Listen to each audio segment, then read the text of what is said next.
Hello, everyone, and welcome to the Trees Forever Carbon Credit Informational Session. We're so happy to have you here today. I'm joined by my colleagues, Debbie Flegel and the Executive Director of City Forest Credits. I'm Leslie Burkus, Director of Programs at Trees Forever. And today we're going to go through ways that you can become more involved with carbon crediting. What is it? And just talk it through a little bit more. So we can get right into it. I'm going to start here and go to the next slide. So first, many of you have worked with Trees Forever over the years, and for those who haven't, Trees Forever's mission is to plant and care for trees in the environment by empowering people, building community, and promoting stewardship. Really what that means is, in a nutshell, we want to plant more trees and we want to involve more people like you in that work. So we're getting trees where they need them in communities like yours. We are a 501c3 based in Marion near Cedar Rapids in Iowa. We have staff across Iowa and Illinois. You've worked with many of our field coordinators over the years. And through your help, we've planted over 3.4 million trees since 1989 and hoping to plant a lot more over the next many years together. As I mentioned, we have many staff. We're over Iowa and Illinois, 25 in total. And really, we have those staff positioned and in communities so that they can work with you and get to your community and help you think through trees that you might put in the ground, where they might go, or just help provide some environmental education for your community. We are able to assist over 200 communities and landowners each year through our tree grant work and our educational work. We've worked with, like I said, many of you over the years. On average, we engage about 7,000 volunteers, and we are able to award over $650,000 in grants and technical assistance every year through many of our different grant programs. If you aren't familiar with those, please talk to one of your Trees Forever field coordinators or go to our website to find out more. So what are we going to be talking about today? Today, we're going to go through the benefits of trees, why trees are in trouble, what are carbon credits, the reason you're here, why you should care, and how to enroll in Trees Forever's carbon program. And we'll get into that, all those pieces. But first, I'm going to turn it over to Debbie to talk about tree benefits. Talking about tree benefits, this is a perfect example. This tree is an anchor for the city trash can. That's the benefit this tree is providing. But we all know differently that trees provide many, many benefits. And so we're going to touch on a few of those. Next slide. So trees help reduce the heat island effect. They help cool our streets and our sidewalks and our buildings, encourage traffic downtown, and actually help slow down vehicular traffic. Trees planted in our downtown areas can encourage people to make longer and more frequent shopping trips, encourage people to spend more money while they're in the downtown area. And also they can increase your property value of your home by up to 10 to 15%. So people are going to spend longer time where there's trees. Trees are beneficial for our physical and mental health. Just spending a few minutes outside looking at a tree or sitting under a shade tree, it can help you reduce your anxiety, reduce stress and pain. There have been many studies that show that if you're injured or you've been in the hospital, if you can see a tree or green space outside of your window, you're more likely to recover twice as fast as if you don't see any green space.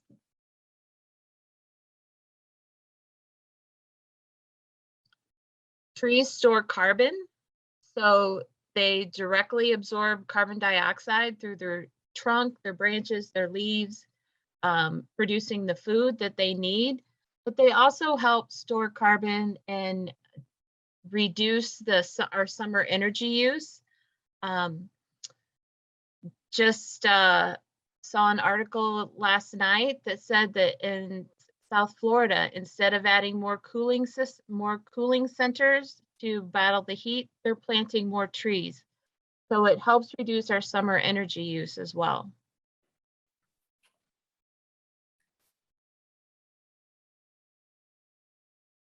Trees help with stormwater management. The leaves and the Yes, I'm in, honey. leaves and the bark intercept the rainfall. They store water, and also the rainfall absorbed through the roots. It helps replenish our groundwater instead of allowing that water to run off, such as on the impervious surfaces. So this is an example of a small tree, a crabapple, a medium-sized tree, which is a red maple, and a bur oak. The blue bars indicate these different 3 trees at 10 inches, 10 inches around. So a 10-inch crabapple will annually intercept 331 gallons of stormwater. A 10-inch bur oak will annually intercept 751 gallons of rainwater. But at their mature state, a crabapple, it doesn't get much bigger than 10 inches. So it will only intercept 466 gallons of stormwater, whereas a bur oak, it will intercept almost 7 times as much stormwater once it's fully mature, almost 5,000 gallons annually. So we want to plant the trees that are going to be large, mature shade trees, because those are the trees that are going to provide us the most benefits over time. Trees make great habitat and food source for wildlife, such as this cute little squirrel hanging out. Not only is it for the mammals, but also for our insects and our pollinators. Our flowering trees providing pollen and nectar for bees, as well as for many other butterflies and moths, to mention the rest of the mammals, birds. So if you want to see wildlife, birds, pollinators in your yard, in your community, you need to plant trees that are going to provide food sources for them. And tree benefits grow over time. The chart on the left side shows the energy savings. So the blue bar is 1 tree annually. So that's how much energy is saved annually with just 1 tree. So year 5, it's about equal, but by year 40, the energy savings is cumulative. So it's saving almost 50,000 kBTU energy savings. Whereas on the right side, we're looking at the carbon sequestration of the trees. Again, the individual tree, it increases the amount of carbon dioxide it stores, increases over year, but cumulatively by year 40, a large mature shade tree will capture almost 8,000 pounds of carbon. So we want these trees that are good. We want to plant trees that are going to be these large shade trees. They are going to provide the most benefits, store the most carbon, give us the most energy efficiency over the years. Next. And I have the next one, Debbie. So yeah, so we know trees are really beneficial to our communities. All that information we provided to you is based in science. It's based in research from U.S. Forest Service and from a variety of other partners from across the country. So we're able to say with absolute certainty that these trees are good for our communities. But we know that we're having some problems. We know our trees are in trouble. And a few of the reasons why is a lack of funding. So we don't have enough money to be planting trees, and we might not have enough money to be maintaining them long-term as well. So if you want to get that 40-year benefit that Debbie just mentioned, you need to be taking care of that tree, definitely an establishment period, and then doing some work as it grows to really achieve those high targets and high benefits. And that's one thing why we're here today, is talk about potential funding. We know we have loss of canopy. So canopy is like your bird flying over a city and you look down, you see your city covered with green. That's your tree canopy. So we know we're losing canopy from storms, diseases, and pests. And development pressure is large and high in towns big and small, from both community, towns growing, and agricultural pressure. So some of those pest and disease issues that we're worried about is, and it kind of goes around in a circle, bur oak blight up in the corner here, thousand cankers disease of walnuts. Luckily, that has not been found in Iowa or Illinois yet, but if it is, that could be devastating to, especially in Iowa, the walnut industry, which is quite large in Iowa. We have oak wilt at the corner at the bottom here, and down here in the bottom left, this is showing flooding. And natural disasters are happening more and more frequently. And, you know, your trees can put up with some flooding one year, next 5 or 10 years flooding again. But when we have these repeats over and over, we have flooding, drought, or multiple years of one of those things, it's highly stressful to trees. And we're starting to see symptoms of the changing climate on trees because of those things. And I mentioned development pressure. In towns across Iowa and Illinois, we see communities expanding, we see agricultural land expanding, maybe taking out fence lines or trees around an agricultural land. And this is just showing one picture of, you can see this little blue dot on the top left and the same blue dot on the bottom right. And you can see the trees that were removed for housing. So we lost probably some fairly mature trees during this process, and it's loss of tree benefits to that community. So here we are, we've talked about benefits and stresses, and now I want to talk about what are carbon credits. Let's get into the kind of meat of it. So, and Mark's going to help chime in if I miss anything kind of specific, but we'll talk it all through here. So carbon credits, they are quantifiable, meaning we can count them. It's a unit that is designed to compensate or neutralize impact to the environment. So we are releasing carbon into the atmosphere.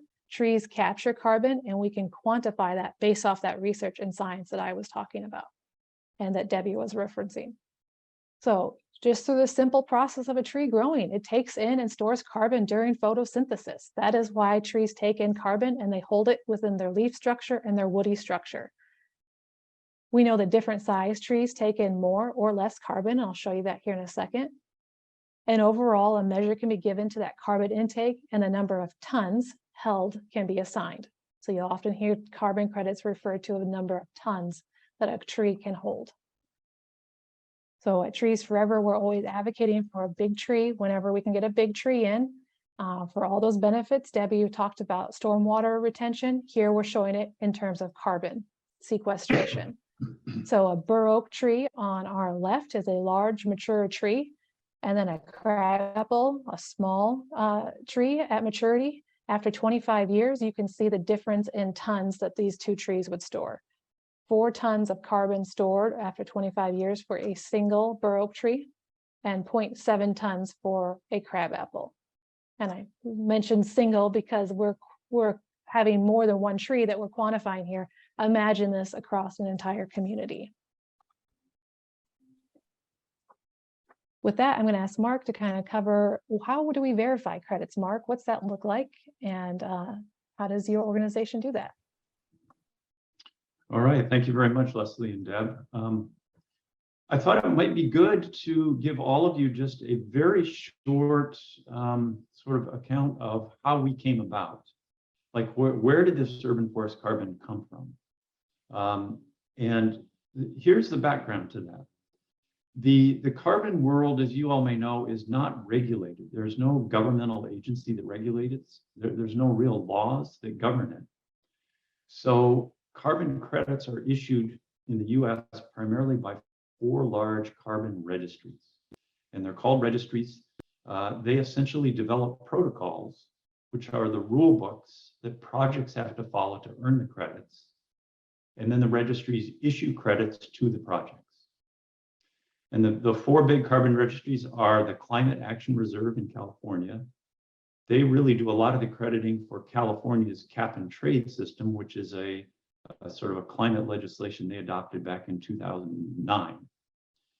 And then there's the Verified Carbon Standard, which is now called VERA. There's the Gold Standard, which is a registry. And there's the American Carbon Registry. So none of those registries did urban forest carbon until about 8 years ago. And the Climate Action Reserve, as part of California's cap and trade, put together a work group to develop an urban forest carbon protocol. I was invited to join that group, and that was because my older brother is Greg McPherson, Dr. Greg McPherson. Greg and Dave Nowak were two of the early pioneers in the quantification of the ecosystem values of urban trees. So Greg developed the first version of Stratum, which became iTree. He and Dave Nowak did the Chicago Urban Forest Climate Project back in the 90s, where they developed a lot of the first formulae that go into all the ways that we can now quantify the ecosystem values of urban trees. Greg was leading the science team on that protocol group at the Climate Action Reserve. He invited me to participate in that. So there were high hopes for that. But what we learned in the course of that is that the large registries, for all the wonderful work they do, they didn't really understand urban forestry. They really wanted to take protocols that had been developed for rural forestry and put them onto urban forestry, which doesn't work very well. It was also clear that their lens was on large volumes of carbon dioxide, large volumes of carbon, and they did not perceive the urban volumes as being very large, which is true relative to huge industrial carbon projects or huge rural forest projects where you have projects in Indonesia that have tens of thousands of acres. The other thing is, back in 2013, when that work got going, the registries weren't really interested in other co-benefits. So all the many ecosystem co-benefits and the social impacts of the urban trees weren't really part of their equation. So the Climate Action Reserve did adopt two protocols. Those protocols have never had a single applicant. And in a way, the reserve adopted those over the objections of the urban forest people because we knew those were not feasible. And again, I mean no disrespect to the Climate Action Reserve, they've done great work, but it's just not a good fit for urban forestry. They just didn't really get it. So a group of us put our heads together and said, boy, it is so important to connect urban forests with the carbon markets. There are companies out there buying credits from projects in Indonesia and the Congo. What about our under-resourced neighborhoods in our cities? What about all of the ways that the cities are made greener and healthier and more equitable?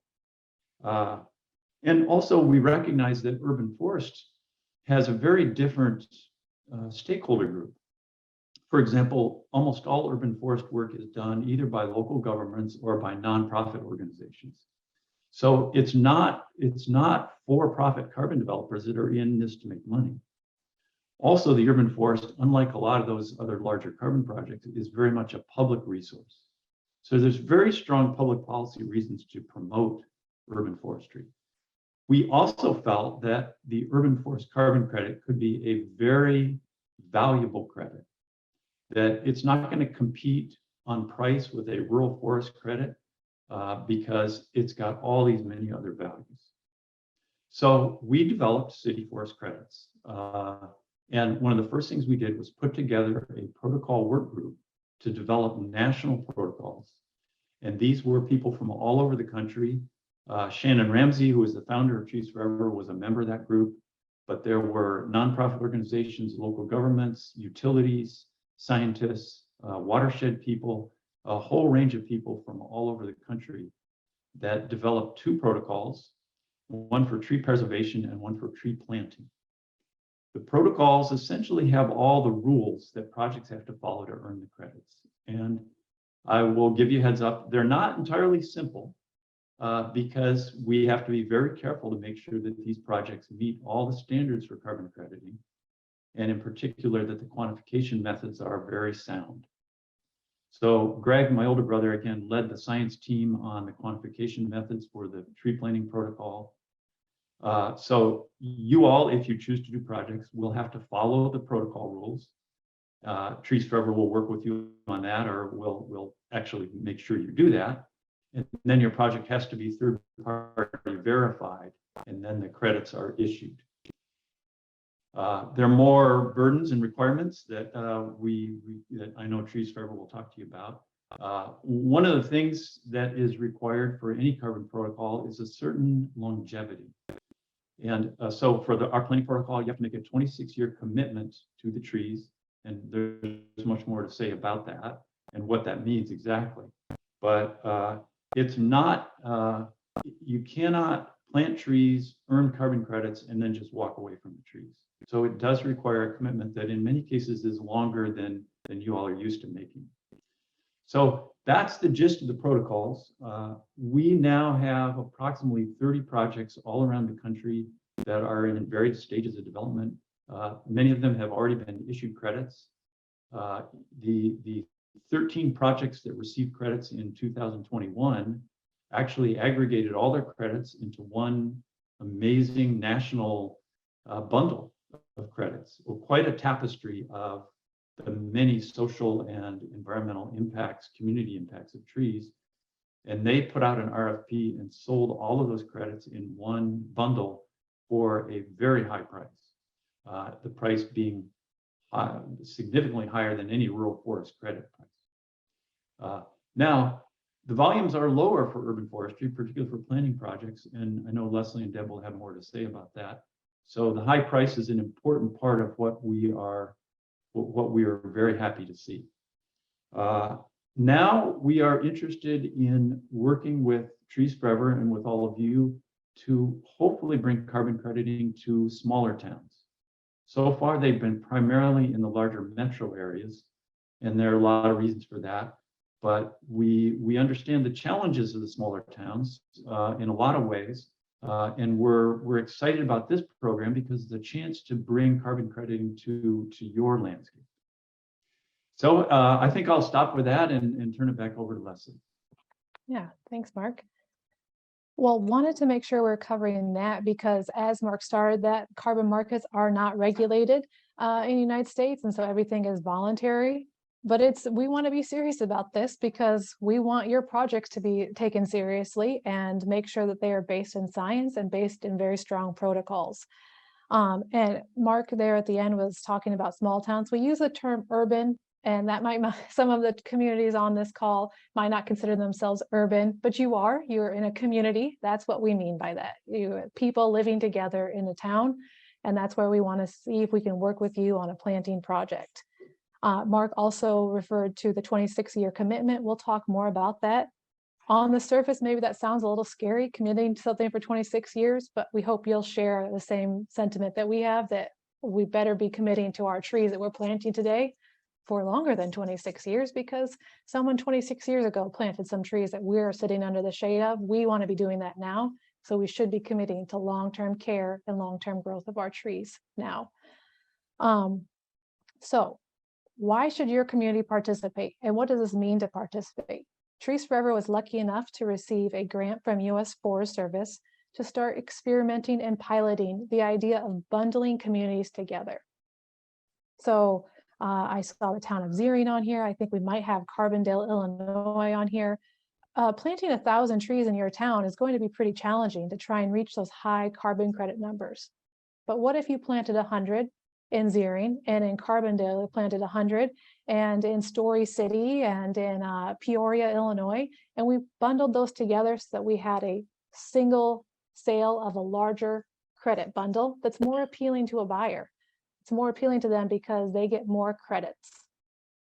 And that way we're sharing it. We're sharing the work across towns, and then we can sell those credits as a bundle and then break the revenue back up and redistribute it to each community. I'll go through that more here in a second, but that is what we mean by participate. We'd like your community to plant trees, work with us to certify those, and then join us in a carbon sale and then redistribute revenue back to your community. So why would we do that? Because we have local projects. You're already either to find trees to plant, and it's going to be local dollars coming back to your community. We had Mark just talk about how credible it is, that we know that we're basing this in protocols and science, and it's measurable. Maybe your community has a carbon reduction goal or sustainability goals that this would also help your community achieve. Okay, here's a big number chart, but this is the kind of the meat of it, projected revenue that I'm sure you're interested in hearing about. So those lines in blue are showing what I was talking about if we bundled Story City, Iowa, Carbondale, Illinois, Peoria, and Zering, Iowa together. And we're just making some assumptions here because we don't know what's going to happen, how many trees we're going to get in. So we're making some guesses for an example. So we're assuming that across all 5 towns, if only 5 towns participated, 250 trees, which we're just going to assume for sake of this example, we're going to divide evenly. Each town planted 50 trees. Then next 500 trees, each town 100. And then the final example of 1,000 trees, each town planting 200. Now we know in actuality, some might have planted 300 and one planted 50, that kind of thing, but we're just trying to make it easy here for our example. So across those lines then, 250 trees, that would generate 684 credits. We bundled this together and that's what generated. And we're also assuming large and medium-sized trees here. I remember that bur oak and crabapple example. Each tree takes in different carbon numbers and we've got a tool to help us estimate that. So we're assuming large and medium-sized here. Over, you can see at year 1, 4, 6, 14, and 26, revenue is being distributed from these trees. The reason it's broken down is trees start taking in more carbon as they get larger, and we're ensuring that that tree is surviving by having check-in times at those intervals, year 1, 4, 6, 14, and 26. That's why you see it split. So at year 1, pretty low if we only do 250 trees. And then I'm just go right over to the end, assuming over the lifetime of that tree, $12,000. Let me move this over. $12,047 that we would bundle together. Now we're going to divide that evenly by each town, $2,409.40. If we keep moving down the line, again, more trees, we get higher credit numbers when we do that. So 500 trees, assuming 100 per town. You can start to see, I'm going to go over the total bundle would be 36,000 over the lifetime. Each community could achieve $7,000 over the lifetime from those 100 trees planted. And then going down here, if 1,000 trees planted across our entire 5 community bundle, 200 per town over the lifetime, $16,000 in $16,800 in revenue. So we're summarizing this number of trees per town, total revenue over a lifetime. As I said, we're assuming each town planted the same number just for this example. Know that so when we redistribute money back to communities, that dollar amount will vary based off how many trees each town planted. So in other words, it'll be prorated. If one Story City planted 50 and Carbondale 150, we would prorate that based off how many trees each town planted. And one thing I think is good to be thinking about is that revenue could start compounding if trees plant year after year, or if towns plant trees year after year. So you plant 100 trees in 2023, and then in 2024 or 2025, you do the same thing. You're starting to see this revenue cycling through, and it's coming in regularly over those next few years. So with that, I'm going to turn it over to Debbie to talk about how you would enroll and work with us on a project. Okay, so we have tried to simplify this complex process as much as possible. And Trees Forever will be the project operator, which means we will be the ones responsible for making sure all of the documentation is submitted and getting it to City Forest Credits for verification. But step 1 is for you as your community to decide if this is something you are interested in. If it is, talk with your local Trees Forever field staff, or you can contact myself or Leslie. We will help you through the paperwork process. You will need to sign an agreement with Trees Forever and plant your trees and complete some documentation to quantify your carbon. And then, so what the community's aspect of it is planting and maintaining your trees, helping to map those trees, because that's part of the verification is we have to map every one of the trees that is planted, and then completing some documentation. So next slide, we'll go into what the actual community responsibility is. So what is the timeline? So throughout the year, as a community, you're going to plant your trees in the spring and fall as you normally do. And then our enrollment period for participating in this carbon program is going to be May 1st through September 1st. And what that means is you have to indicate to us by submitting a letter of intent that you wish to enroll in the carbon program. At that time, we will work with you to map your trees, as well as the other documentation that we will have to have from you signed by December 1st at the very latest, stating how many trees you planted, what species they were, where they were planted. And then the beginning of the following year is when we would have a credit sale, potentially. So as the community's responsibility is to plant and maintain your trees for 26 years. Many of you are already doing that, but so you continue to plant trees. The one thing with this carbon program is your trees have to be planted in public spaces. They can be planted on your right-of-way, on your streets, in parks, cemeteries, but they have to be planted in public spaces.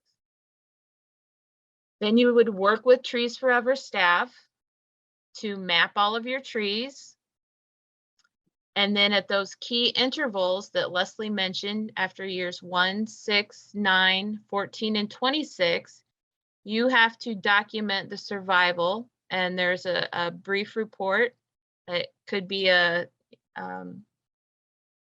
even in an email stating that how your trees are doing. And we will also come out to visit. The field Trees Forever staff will come to your town and verify that, at least do a sample of 10% of your planting to make sure that they are still alive. And then you would work with us together to sell the carbon credits. So for the enrollment period, which is May 1st through September 1st, you have to submit a letter of intent, which is indicating your desire to participate. And we have a template for that we will provide you. Basically, you fill in your community name and information and sign and date it. You have to give us an estimated number of trees that you plan to enroll and what species you plan to enroll. So the minimum number of trees you can enroll per year is 50. If your community is unable to plant 50 trees in 1 year, whether it's space, capacity, you can enroll every 3 years. So if you could only plant 25 trees this year, 25 trees in 23, and 25 trees in 24, then between May and September in 2024, you would enroll those 75 trees that you planted in 22, 23, and 24. So you have the option, as your community has the option, that you can either enroll every single year with a minimum of 50 trees, or you can enroll every 3 years if you're unable to plant 50 trees in 1 year. As Leslie mentioned, if you do enroll over every single year, your new plantings, you start to see the cumulative benefits of the revenue coming in. So you start to see multiple years of revenue coming in. By year 4, you would have year 4, if you enrolled in 22, year 4 would be 26. So you would be getting the year 4 revenue for the planting in 2022, you would also be getting the year one revenue for the planting in 2026. So it starts to grow, the revenue starts to grow exponentially if you enroll every single year. You also must submit a proposed a planting map to show where all of the trees are mapped. Okay, next. So the additional documentation. So there is a 26-year carbon project agreement that the community will sign between the community and Trees Forever. There is also a document called the Attestation of Planting Affirmation that the community will need to sign, attesting to the fact that they did plant these trees. There is also an agreement to transfer and develop potential carbon and environmental credits agreement. That is, again, the community needs to sign this document. What it does is it transfers your carbon credits to Trees Forever in order for us to sell them. In return, when we sell them, the community will get the revenue back, as Leslie showed in her chart, based on the number of trees that you planted and the number and the types of species you planted. We need an exact breakdown of all of the trees planted that you were enrolling, including the numbers and the species of each. All of the trees must be mapped. We also need to have copies of your invoices. How did you pay for your trees? Was it through one of our Trees Forever programs, or was it through your own budget, city budget, that you paid for your trees? But we need to have invoices or funding statements for all of the trees that you are enrolling. And then the final thing for the community to submit is 3 to 5 photos of the planting event showing that the trees have been planted. So these are a couple of the documents. The one on the left is the attestation of planting. It states that the community, authority for the community states that those trees were actually planted and the number of trees that were planted. And then the document on the right is a multi-page document, and it's the agreement to transfer the credits to Trees Forever. Again, that the community signs, transferring your credits to us in order to sell them. Thanks, Debbie. I have the next slide, but I just wanted to go back here and go through this list. It probably seems like a lot, and it is. And so we want to be realistic on that. But there are also things that you're probably doing already. You're probably mapping your trees already. You're gathering your invoices for what was paid, taking some photos at the event. You know what types of species you planted from your invoice. This attestation of planting affirmation is just affirming via signature that we did what we said we were going to do. Some of the bigger things is signing on to this agreement that will need some council action. And then your agreement to transfer and develop. Transferring the credits to Trees Forever is another thing that may take some work on your end. So I'd say those are the two biggest ones that would take some navigation that we're happy to work through.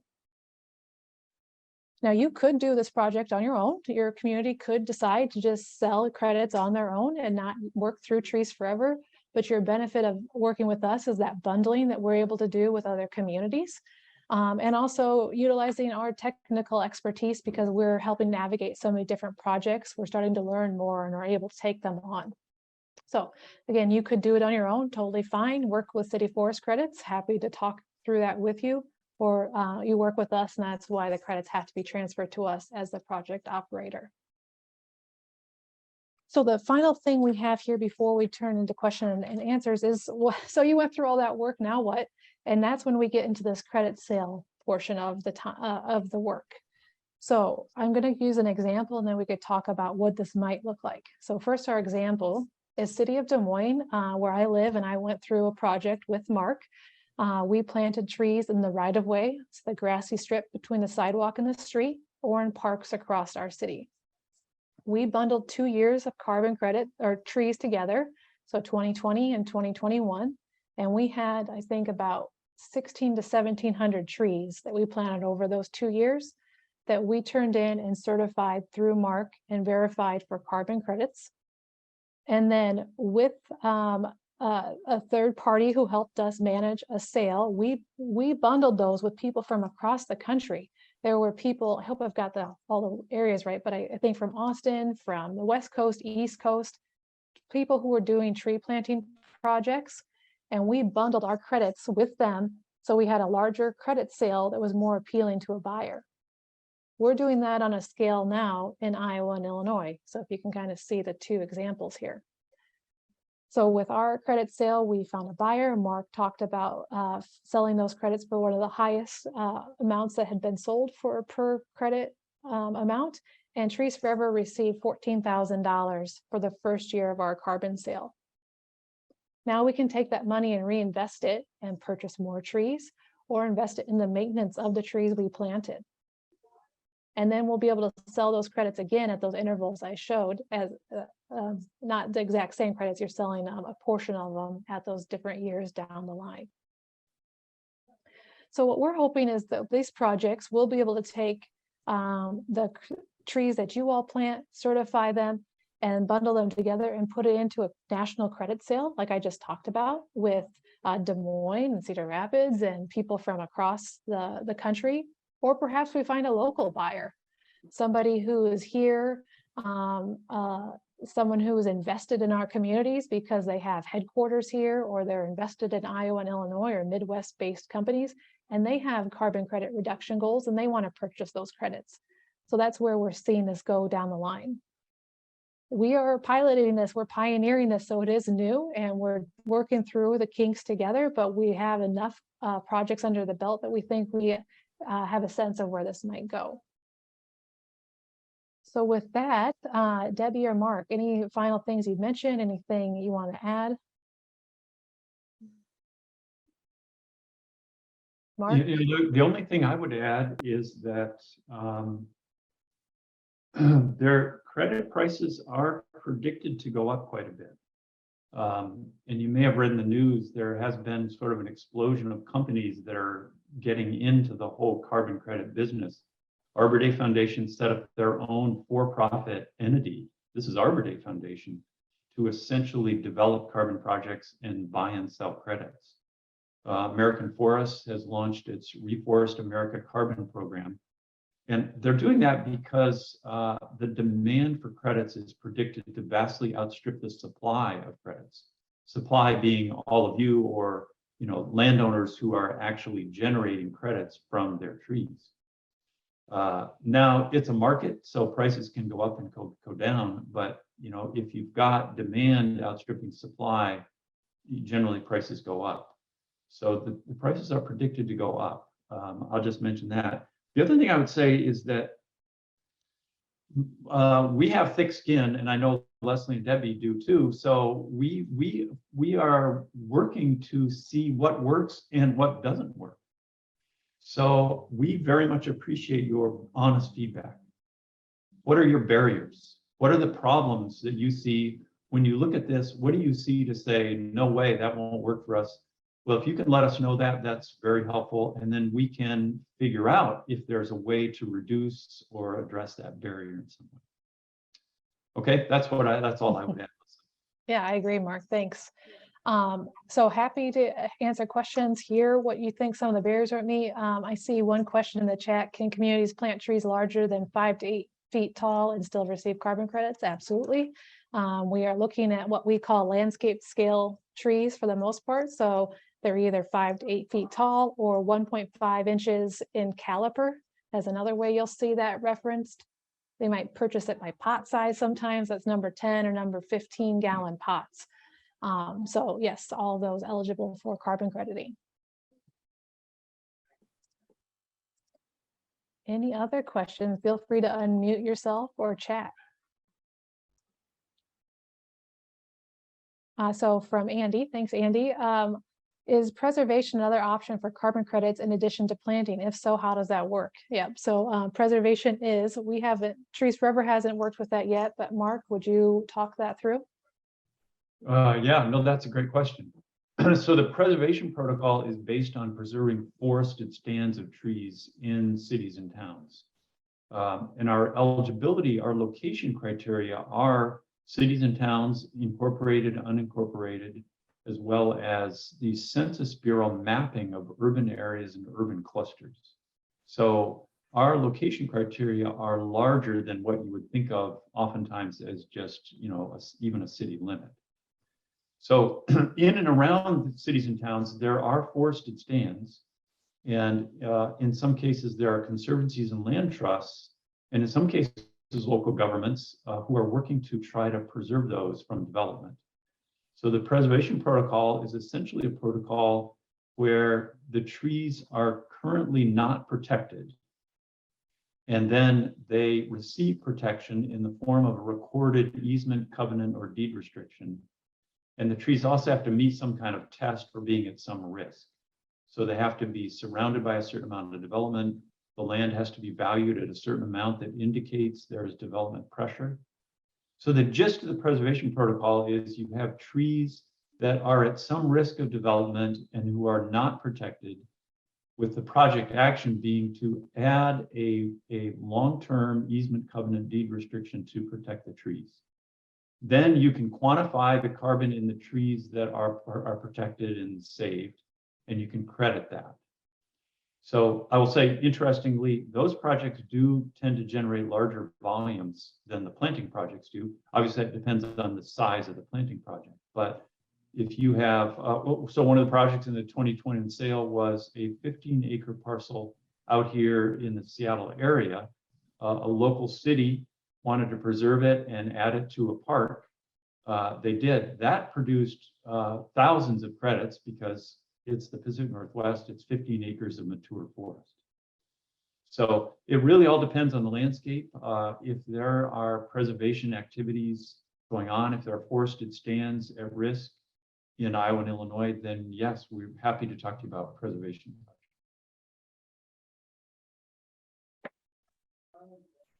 Any other questions, comments, concerns? This is Susan Allen in Springfield. We think it's a wonderful idea. We have one arborist for the city and other staff who do tree work.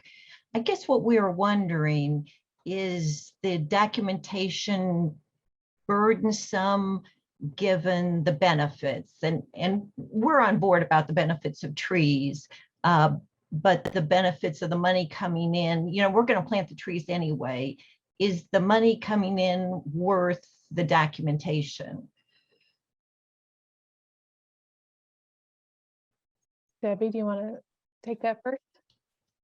I would say yes, it is, because you are already planting the trees and we are going to help you with the documentation, as far as the mapping, as far as making sure the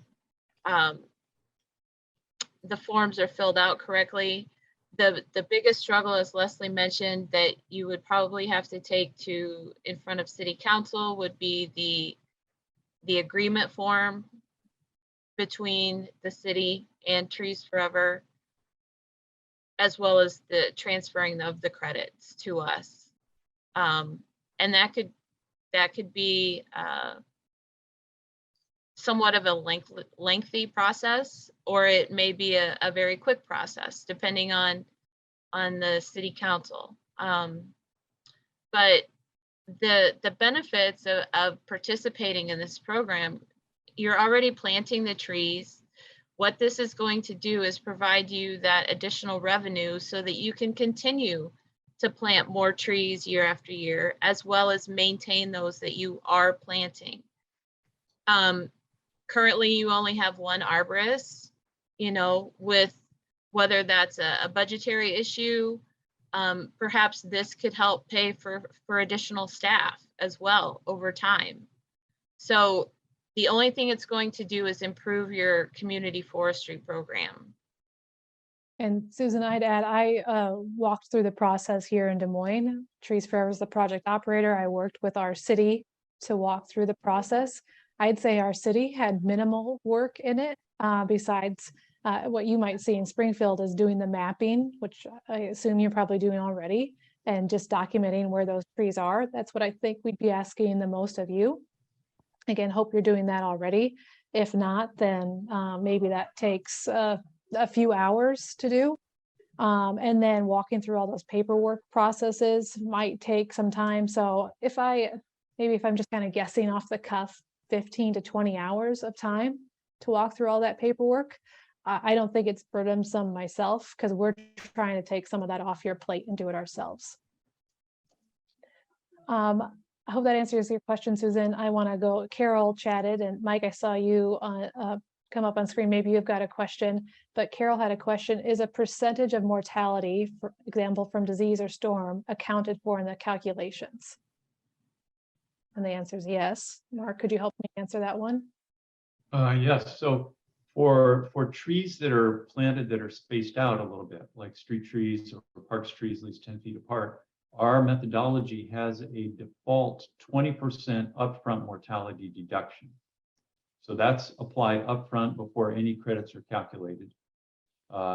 If you can show historic survival rates better than 80%, then we can adjust that upwards, but that's the default mortality rate. And also bear in mind that you do have to sample at years 4, 6, and actually measure a sample of trees at 14 and 26. So the mortality as it occurs over the course of the lifetime of the project will be reflected in the credits that are issued over time. So mortality, upfront mortality deduction, and then the sampling that checks mortality also throughout the project duration.